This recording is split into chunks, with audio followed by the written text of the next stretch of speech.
Hello everybody! I'm just testing my new camera with this thing. I'm on to section 11 of 11 and I thought it would be a bit of a shame not to get some of it live.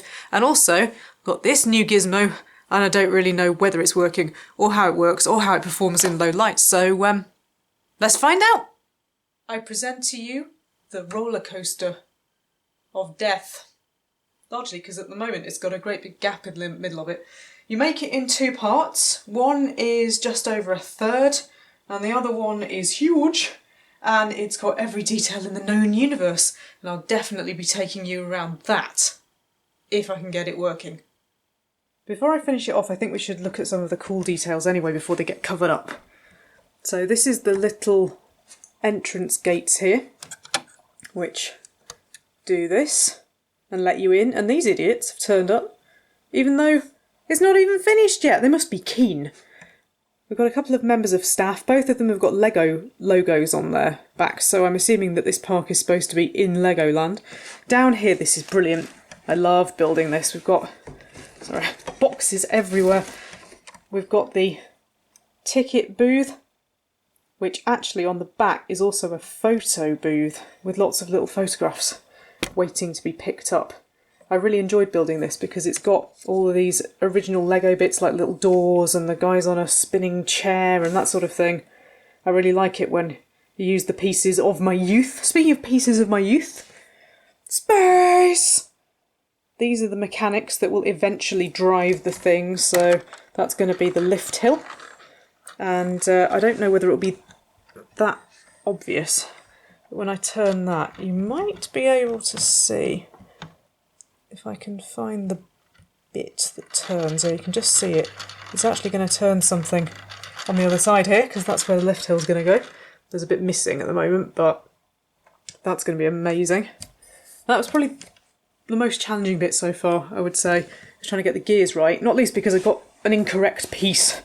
Then this is supposed to be, I think it's for getting the train to go down the initial little drop bit, and this is the brake, so you can put that on and it goes around once, or you can turn it off and they go around forever and ever and ever, a bit like Parkset. Then over here we've got a tree. There are a couple of trees. There's a real tree as well, but there's a couple of trees and I've got these wrong. I've actually left a piece out because they're supposed to be a bit taller.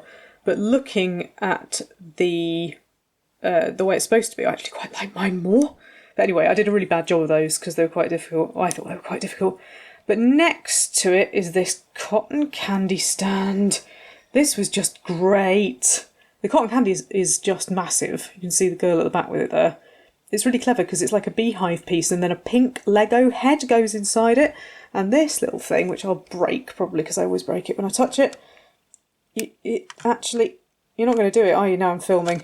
It pops, so the things go round it. You're not going to do it, are you? I hate you.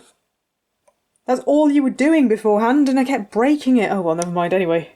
You get the point. And then, over here, at the back, shall I use the zoom feature? Let's try the zoom feature. If I can find a decent place to zoom in. Juice bar. It's got a little blender. I love the little logo. There's a little blender which is full because I put all the spare bits in it as well. There's some random woman offering what I think looks like an ice cream, but anyway.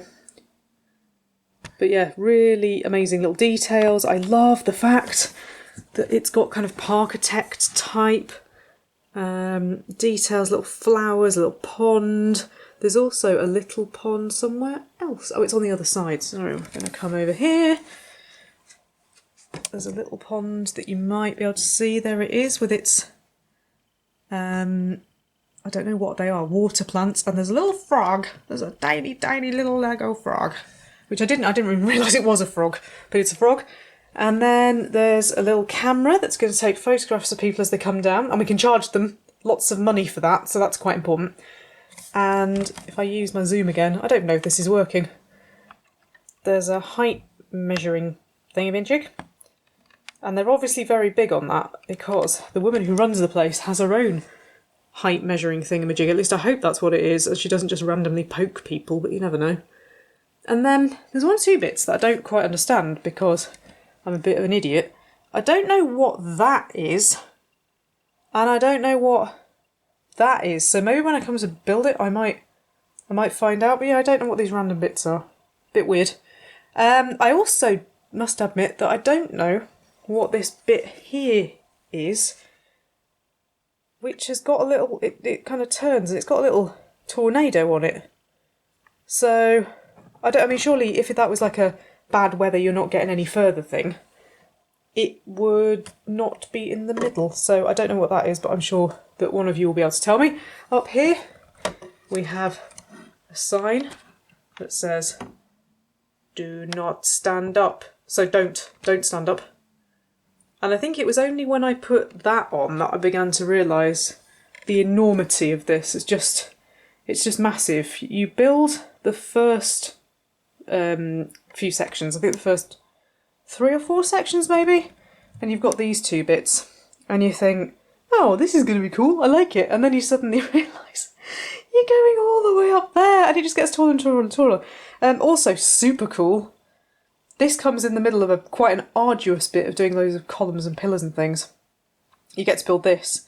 And I didn't notice until I was reading a review of the set that these little bits that are supposed to represent coaster carriages, which are also on one of the stalls that we've just looked at, are roller skates. They're actually gold roller skates. So you could take those off and let somebody roller skate. It's down here. This one has roller skate details that you might be able to see. It's 100 thingies to get on. 100 thingies. It's a bargain. I mean, the Quiet Candy Floss is also 100 thingies, so everything's 100 thingies. We're a 100 thingy store here. Then this woman's got a little computery thing going on there. That looks like it runs maybe even Windows 3.1, which is terrifying. So still to come on here, we've got a roof, which I'm quite excited about because apparently it's made out of snow plough pieces, and I have one of those. So I know exactly what they're talking about. And then I've got to put in all of the mechanism and the huge dreaded chain that takes people up. We might be able to see a little sort of gearbox thing up there.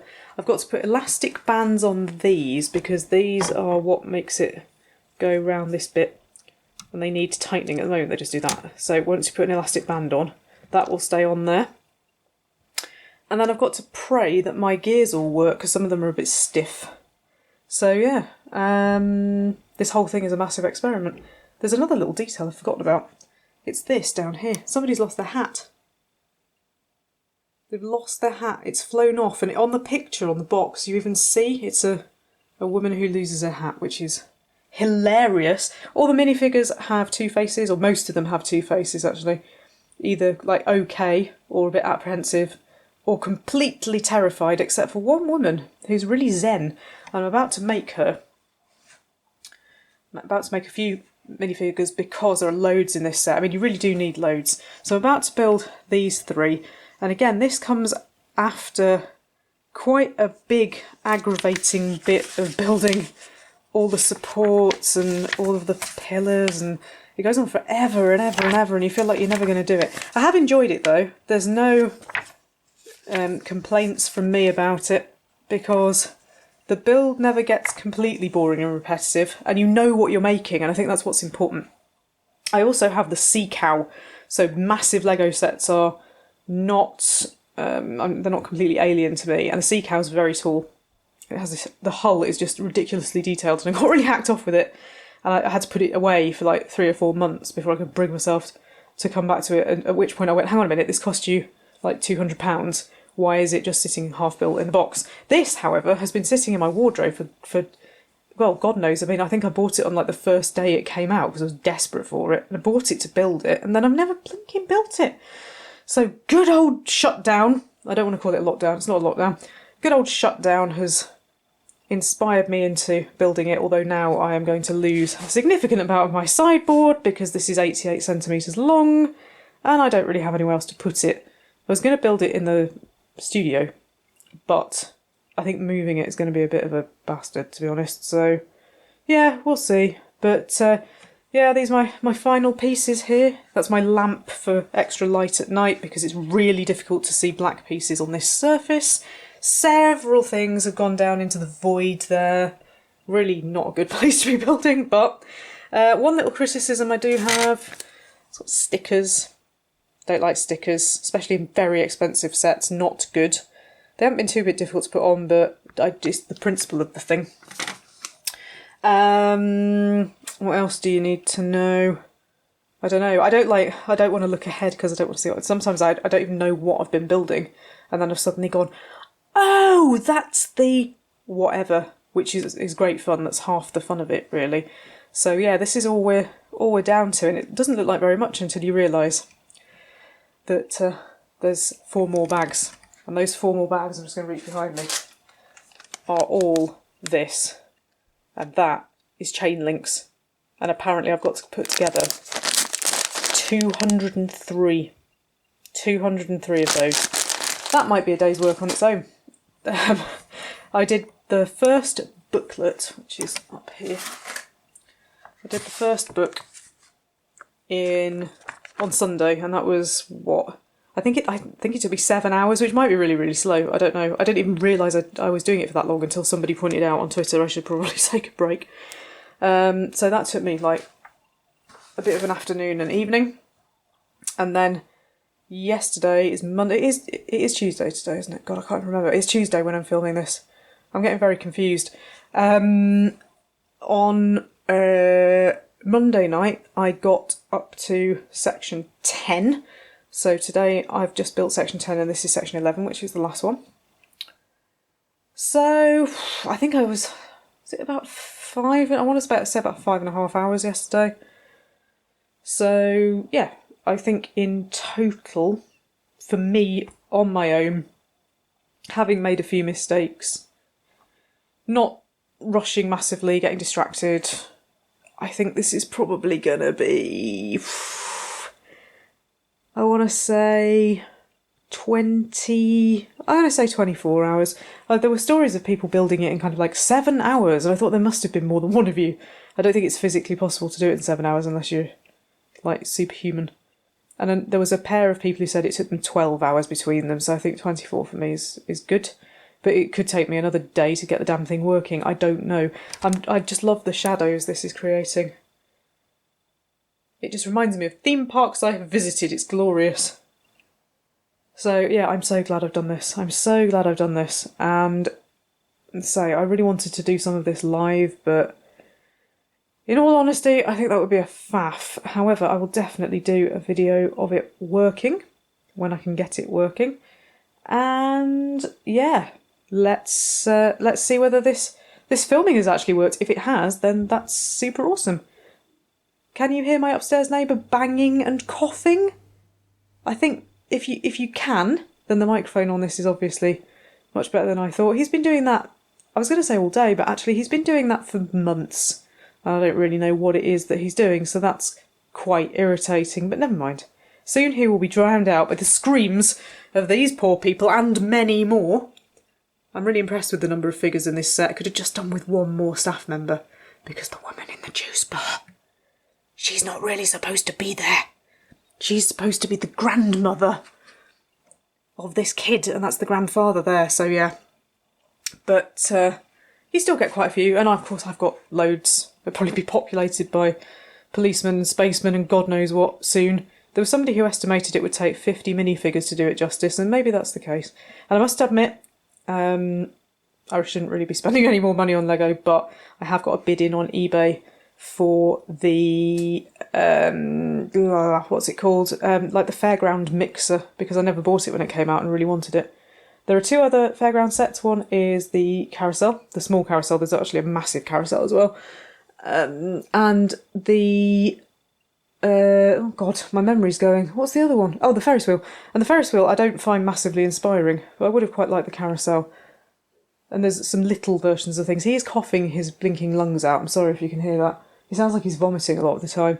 What was I saying? Oh, I've got a little like the UFO ride, which is a little clever carousel thing that the cars swing out, and that's really nice. But I just want a huge fairground now, but I also want a huge space centre and a huge city. And I just don't have the room, or I would have the room if I got rid of all of my furniture, which isn't going to happen. So let's hope that this has worked, and hopefully I will see you soon to make it work. Bye!